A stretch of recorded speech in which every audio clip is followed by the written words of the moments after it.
Bem-vindo a mais uma videoaula do Ensino Universitário Matemática Simples.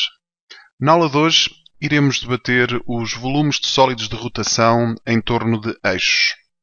Normalmente estes assuntos são relacionados com as cadeiras de análise ou de cálculo.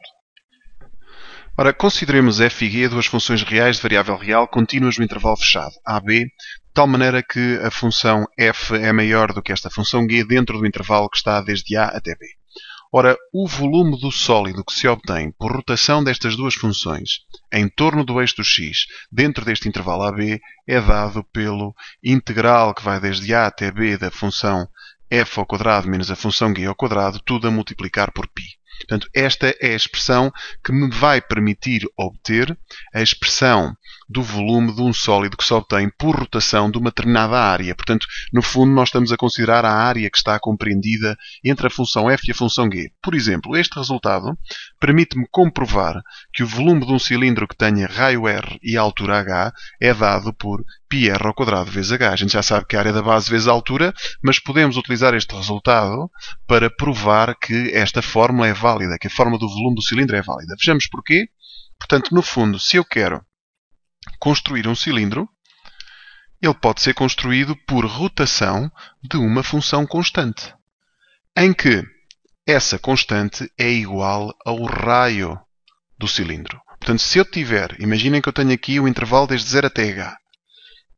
Se for feita uma rotação desta função constante em torno do eixo do x, o que se obtém é um cilindro que, para além de ter a altura h, deixem-me mostrar-vos aqui como é que fica o desenho. Portanto, vai ficar mais ou menos assim.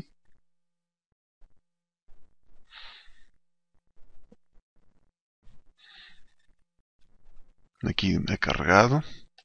O que nós vamos acabar por obter é um cilindro que tem raio r e altura h.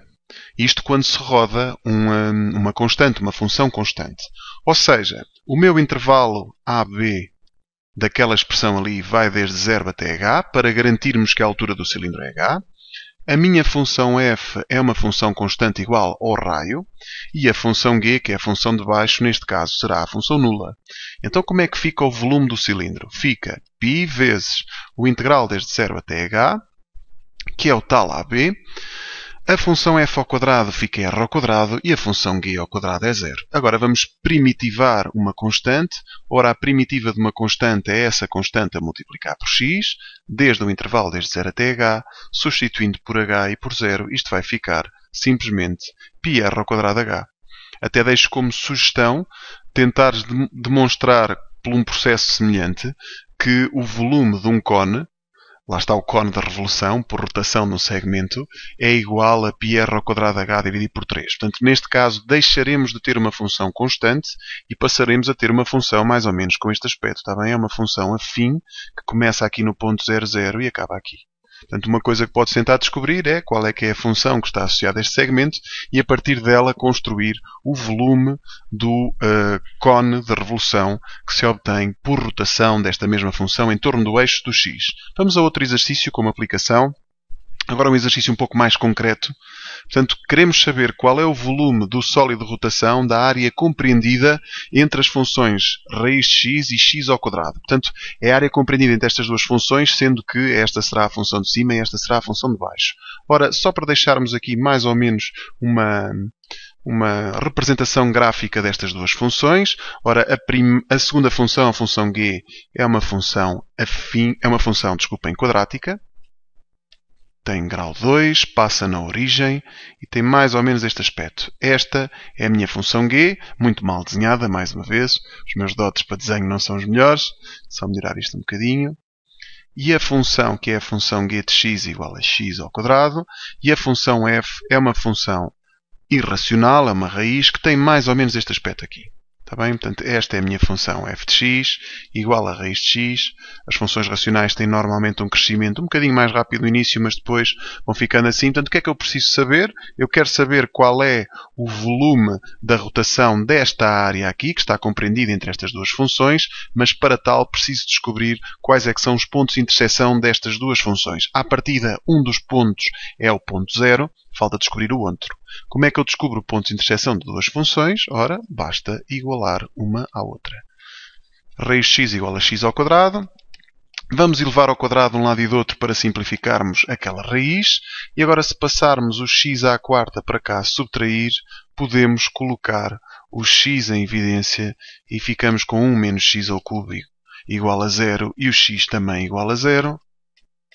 Ou seja, daqui ficamos com x igual a raiz cúbica de 1, que é igual a 1. Então, este é o ponto 1. Aliás, se substituires aqui o x por 1, verás que vai dar exatamente o mesmo resultado nas duas funções. Então, o que é que isto quer dizer? Que o volume que eu estou à procura, que eu pretendo calcular, é o volume de π vezes o integral desde 0 até 1, porque o meu a é 0 e o b é 1. A função de cima é a função raiz de x, que ao quadrado fica sempre x. E a função de baixo é a função x ao quadrado, que ao quadrado fica x à quarta dx. Agora, a única coisa que falta é fazer a primitiva destas funções. Esta fica x ao quadrado sobre 2.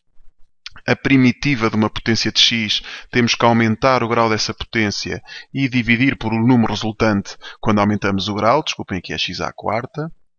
Aqui é que vai ficar x à quinta sobre 5, desde 0 até 1. Se tiveres alguma dúvida sobre estas primitivas imediatas, sugiro que visites os primeiros vídeos onde eu falo das primitivas imediatas. E agora só falta substituir por 1 e substituir por 0.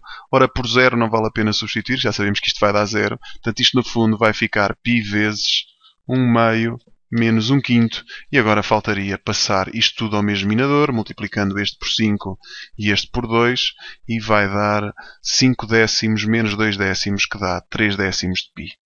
E esta, ou 3π sobre 10. E este é o volume que se obtém por rotação destas duas funções, ou melhor, da área compreendida entre estas duas funções. Para obteres informação sobre explicações presenciais, explicações online ou até os resumos da matéria de matemática em PDF, visita o nosso site em www.videosmatematicaSimples.com. Lá encontrarás toda a informação que necessitas. Até breve.